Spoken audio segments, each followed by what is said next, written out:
Chapter 17. Dr. Seward's Diary continued. When we arrived at the Berkeley Hotel, Van Helsing found a telegram waiting for him. Am coming up by train. Jonathan at Whitby. Important news. Mina Harker. The professor was delighted. Ah, that wonderful Madame Mina, he said. Pearl among women. She arrived, but I cannot stay. She must go to your house, friend John. You must meet her at the station. Telegraph her en route, so that she may be prepared. When the wire was dispatched, he had a cup of tea. Over it he told me of a diary kept by Jonathan Harker when abroad, and gave me a typewritten copy of it, as also of Mrs. Harker's diary at Whitby. Take these, he said, and study them well. When I have returned, you will be a master of all the facts, and we can then better enter on our inquisition. Keep them safe, for there is in them much of treasure. You will need all your faith, even you who have had such an experience as that of today. But is here told, he laid his hand heavily and gravely on the packet of papers as he spoke, may be the beginning of the end to you and me, and many another, or it may sound the knell of the undead who walk the earth. Read all, I pray you, with the open mind, and if you can add in any way to the story you're told, do so, for it is all important. You have kept diary of all these so strange things, is it not so? Yes. Then we shall go through all these together when we meet. He then made ready for his departure, and shortly after drove it off to Liverpool Street. I took my way to Paddington, where I arrived about 15 minutes before the train came in.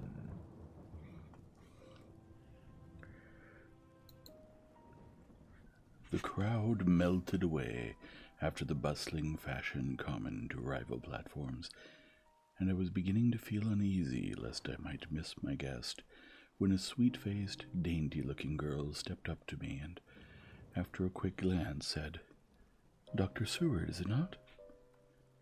"And you are Miss Harker." I answered at once, whereupon she held out her hand. "I know you from the description of poor dear Lucy, but—" She stopped suddenly, and a quick blush overspread her face. The blush that rose to my own cheeks somehow set us both at ease, for it was a tacit answer to her own. I got her luggage, which included a typewriter, and we took the Underground to Fenchurch Street, after I had sent a wire to my housekeeper to have a sitting room and bedroom prepared at once for Mrs. Harker.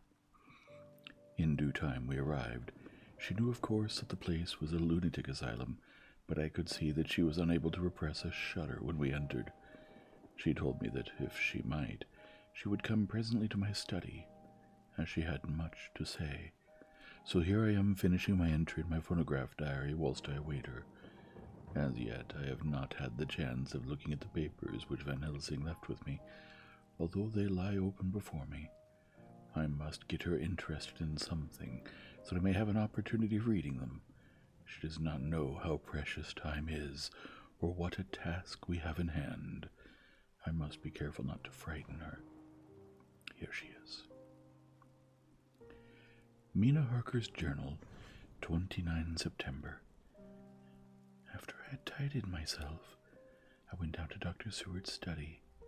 At the door I paused a moment, for I thought I heard him talking with someone. As, however, he had pressed me to be quick, I knocked at the door, and on his calling out, "Come in," I entered. To my intense surprise, there was no one with him. He was quite alone, and on the table opposite him was what I knew at once from the description to be a phonograph. I had never seen one, and was much interested. "I hope I did not keep you waiting, but I stayed at the door as I heard you talking, and I thought there was someone with you." "Oh," he replied with a smile, "I was only entering my diary." "Your diary?" I asked him in surprise. "Yes," he answered, "I keep it in this." As he spoke, he laid his hand on the phonograph. I felt quite excited over it, and blurted out, "Why, this beats even shorthand. May I hear it say something?" "Certainly," he replied with alacrity, and stood up to put it in train for speaking. Then he paused, and a troubled look overspread his face. "The fact is," he began awkwardly, "I only keep my diary in it, and as it is almost entirely about my cases, it may be awkward. That is, I mean..." He stopped, and I tried to help him out of his embarrassment. "You helped to attend dear Lucy at the end. Let me hear how she died. For all that I know of her, I shall be very grateful. She was very, very dear to me."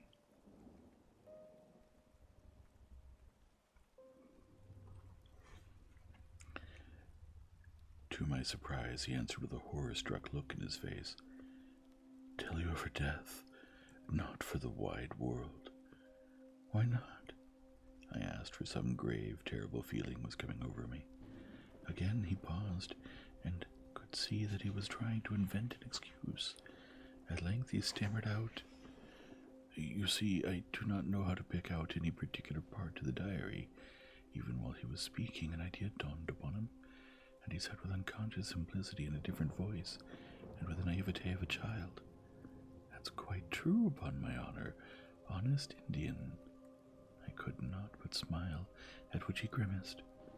"I gave myself away that time," he said. "But do you know that, although I have kept the diary for months past, it never once struck me how I was going to find any particular part of it in case I wanted to look it up.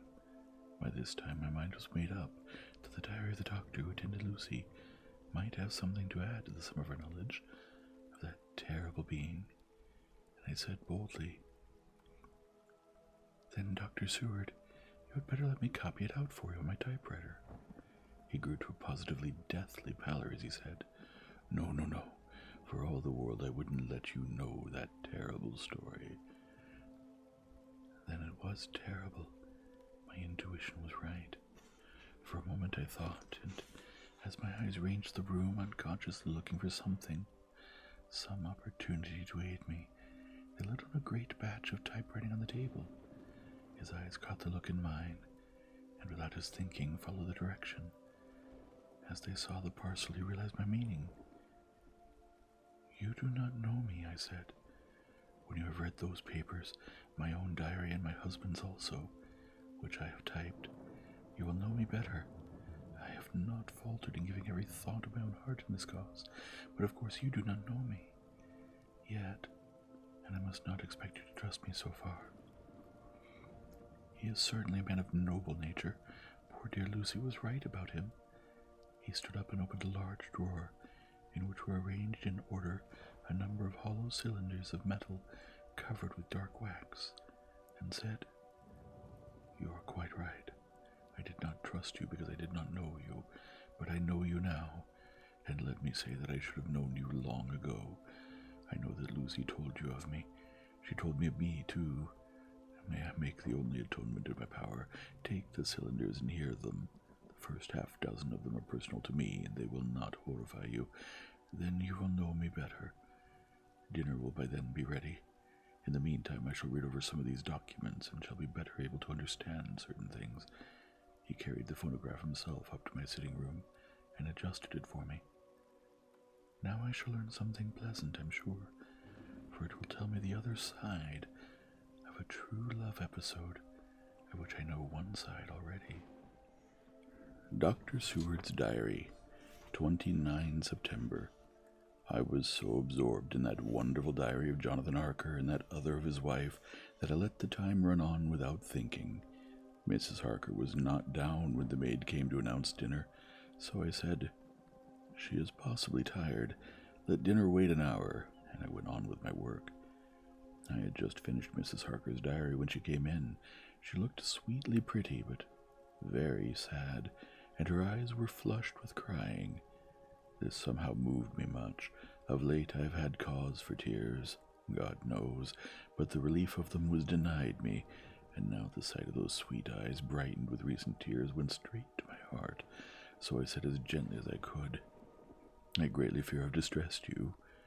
'Oh no, not distressed me,' she replied, 'but I have been more touched than I can say by your grief. That is a wonderful machine, but it is cruelly true. It told me in its very tones the anguish of your heart. It was like a soul crying out to Almighty God. No one must hear them spoken ever again.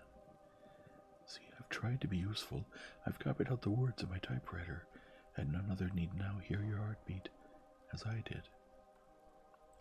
No one need ever know, shall ever know, I said in a low voice. She laid her hand on mine and said very gravely, "Ah, but they must." "Must? But why?" I asked. "Because it is a part of the terrible story, a part of poor dear Lucy's death, and all that led to it. Because in the struggle which we have before us to rid the earth of this terrible monster, we must have all the knowledge and all the help which we can get. I think that the cylinders which you gave me contained more than you intended me to know, but I can see that there are in your record many lights to this dark mystery. You will let me help, will you not? I know all up to a certain point, and I see already, though your diary only took me to 7 September, how poor Lucy was beset, and how her terrible doom was being wrought out. Jonathan and I have been working day and night since Professor Van Helsing saw us. He has gone to Whitby to get more information, and he will be here tomorrow to help us. We need have no secrets amongst us. Working together and with absolute trust, we can surely be stronger than if some of us were in the dark." She looked at me so appealingly, and at the same time manifested such courage and resolution in her bearing that I gave in at once to her wishes. "You shall," I said, "do as you like in the matter. God forgive me if I do wrong. There are terrible things yet to learn of, but if you have so far traveled on the road to poor Lucy's death, you will not be content, I know, to remain in the dark. Nay, the end, the very end, may give you a gleam of peace. Come, there is dinner. We must keep one another strong for what is before us. We have a cruel and dreadful task. When you have eaten, you shall learn the rest, and I shall answer any questions you ask, if there be anything which you do not understand, though it was apparent to us who were present."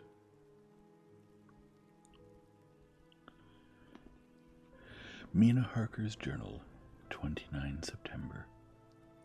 After dinner, I came with Dr. Seward to his study. He brought back the phonograph from my room, and I took my typewriter. He placed me in a comfortable chair and arranged the phonograph so that I could touch it without getting up, and showed me how to stop it in case I should want to pause. Then he very thoughtfully took a chair with his back to me, so that I might be as free as possible, and began to read. I put the forked metal to my ears and listened. When the terrible story of Lucy's death and all that followed was done, I lay back in my chair powerless.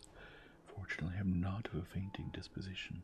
When Dr. Seward saw me, he jumped up with a horrified exclamation, and hurriedly taking a case bottle from a cupboard, gave me some brandy, which in a few minutes somewhat restored me. My brain was all in a whirl, and only that there came through all the multitude of horrors the holy ray of light, that my dear, dear Lucy was at last at peace. I do not think I could have borne it without making a scene. It is all so wild and mysterious and strange that if I had not known Jonathan's experience in Transylvania, I could not have believed. As it was, I didn't know what to believe, and so got out of my difficulty by attending to something else. I took the cover off my typewriter and said to Dr. Seward, "Let me write this all out now. We must be ready for Dr. Van Helsing when he comes. I have sent a telegram to Jonathan to come on here when he arrives in London from Whitby. In this matter, dates are everything, and I think that if we get all our material ready and have every item put in chronological order, we shall have done much. You tell me that Lord Godalming and Mr. Morse are coming too. Let us be able to tell him when they come." He accordingly set the phonograph at a slow pace, and I began to typewrite from the beginning of the 7-cylinder. I used manifold, and so took 3 copies of the diary, just as I had done with all the rest. It was late when I got through, but Dr. Seward went about his work of going his round to patients. When he had finished, he came back and sat near me, reading so I did not feel too lonely whilst I worked. How good and thoughtful he is. The world seems full of good men, even if there are monsters in it. Before I left him, I remembered what Jonathan put in his diary of the professor's perturbation at reading something in an evening paper at the station at Exeter. So, seeing that Dr. Stewart keeps his newspapers, I borrowed the files of the Westminster Gazette and the Pall Mall Gazette and took them to my room. I remember how much the Daily Graph and the Whitby Gazette, of which I had made cuttings, helped us to understand the terrible events at Whitby when Count Dracula landed. So I shall look through the evening paper since then, and perhaps I shall get some new light. I'm not sleepy, and the work will help to keep me quiet. Dr. Seward's Diary, 30 September. Mr. Harker arrived at 9 o'clock. He had got his wife's wire just before starting. He is uncommonly clever, if one can judge from his face, and full of energy. If this journal be true, and judging by one's own wonderful experiences, it must be. He is also a man of great nerve. That going down to the vault a second time was a remarkable piece of daring. After reading his account of it, I was prepared to meet a good specimen of manhood, but hardly the quiet, business-like gentleman who came here today. Later, after lunch, Harker and his wife went back to their own room, and as I passed a while ago, I heard the click of the typewriter. They are hard at it. Mrs. Harker says that they are knitting together in chronological order every scrap of evidence they have. Harker has got the letters between the consignee of the boxes at Whitby and the carriers in London who took charge of them. He's now reading his wife's typescript of my diary. I wonder what they make out of it. Here it is. Strange that it never struck me that the very next house might be the Count's hiding place. Goodness knows that we have enough clues from the conduct of the patient Renfield. The bundle of letters relating to the purchase of the house were with the typescript. Oh, if we had only had them earlier, we might have saved poor Lucy. Stop, that way madness lies. Harker has gone back and is again collating his material. He says that by dinner time they will be able to show a whole connected narrative. He thinks that in the meantime I should see Renfield, as hitherto he has been a sort of index to the coming and going of the Count. I hardly see this yet, but when I get at the dates I suppose I shall. What a good thing that Mrs. Harker put my cylinders into type. We never could have found the dates otherwise. I found Renfield sitting placidly in his room with his hands folded, smiling benignly. At the moment he seemed as sane as anyone I ever saw. I sat down and talked with him on a lot of subjects, all of which he treated naturally. He then, of his own accord, spoke of going home, a subject he has never mentioned to my knowledge during his sojourn here. In fact, he spoke quite confidently of getting his discharge at once. I believe that, had I not had the chat with Harker and read the letters and the dates of his outbursts, I should have been prepared to sign for him after a brief time of observation. As it is, I am darkly suspicious. All those outbreaks were in some way linked with the proximity of the Count. What then does this absolute content mean? Can it be that his instinct is satisfied as to the vampire's ultimate triumph? Stay, he is himself zoophagous, and in his wild ravings outside the chapel door of the deserted house, he always spoke of Master. This all seems confirmation of our idea. However, after a while I came away. My friend is just a little too sane at present to make it safe to probe him too deep with questions. He might begin to think, and then... So I came away. I mistrust these quiet moods of his, so I've given the attendant a hint to look closely after him and to have a straight waistcoat ready in case of need. Jonathan Harker's Journal, 29 September, in train to London.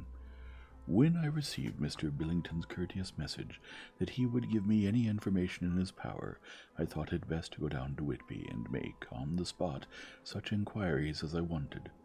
It was now my object to trace that horrid cargo of the Count's to its place in London. Later we may be able to deal with it.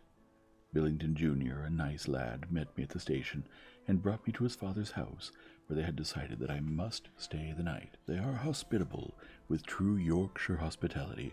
Give a guest everything and leave him free to do as he likes. They all knew that I was busy and that my stay was short, and Mr. Billington had ready in his office all the papers concerning the consignment of boxes. It gave me almost a turn to see again one of the letters which I had seen on the Count's table before I knew of his diabolical plans.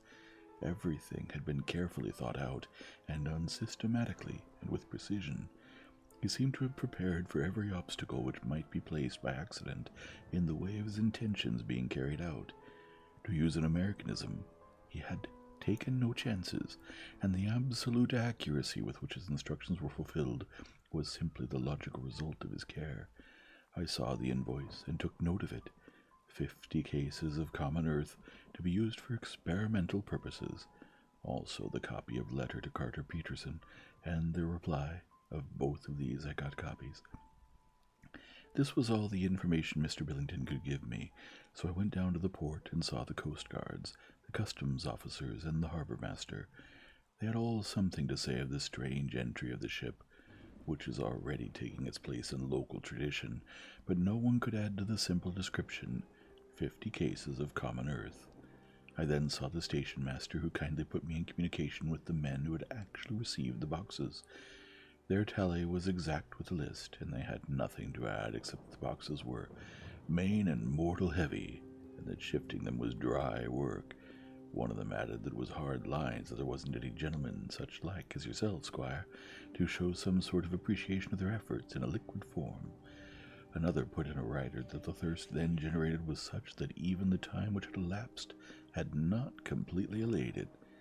Needless to add, I took care before leaving to lift, forever and adequately, this source of reproach. 30 September.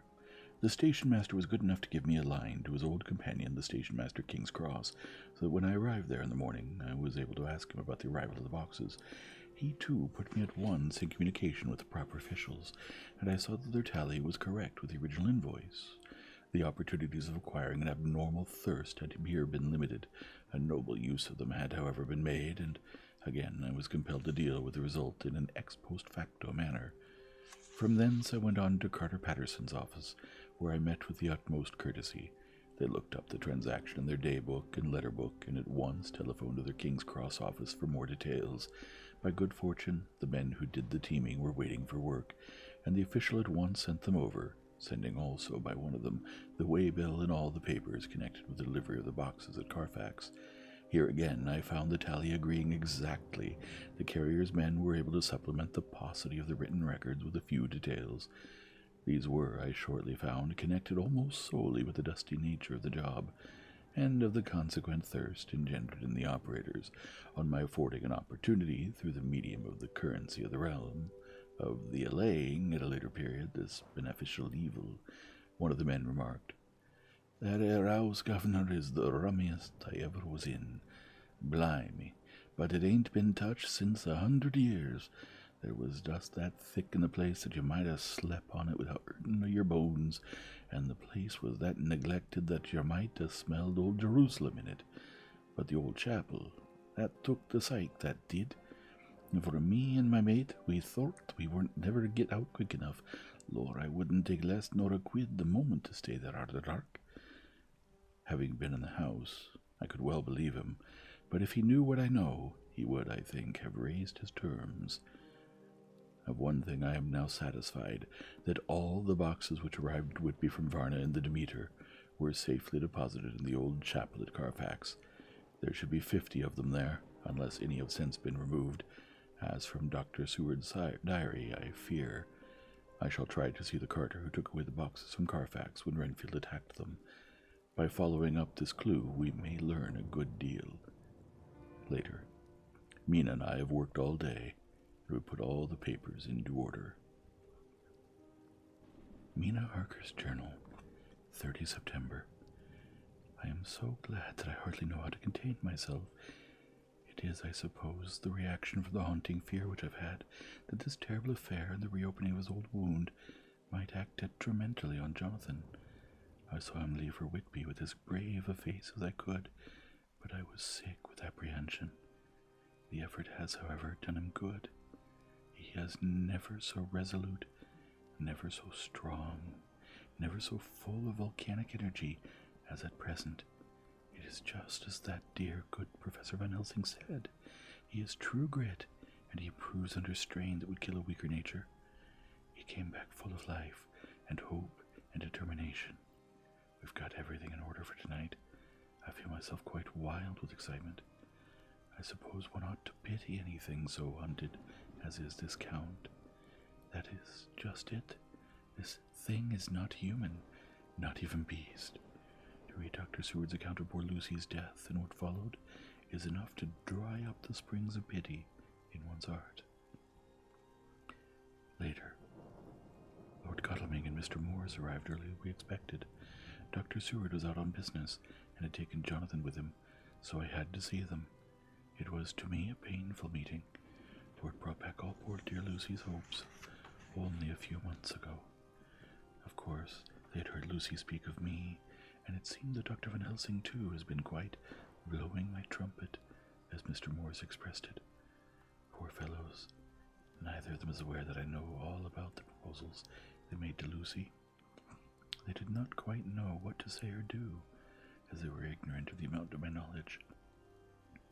So they had to keep on neutral subjects.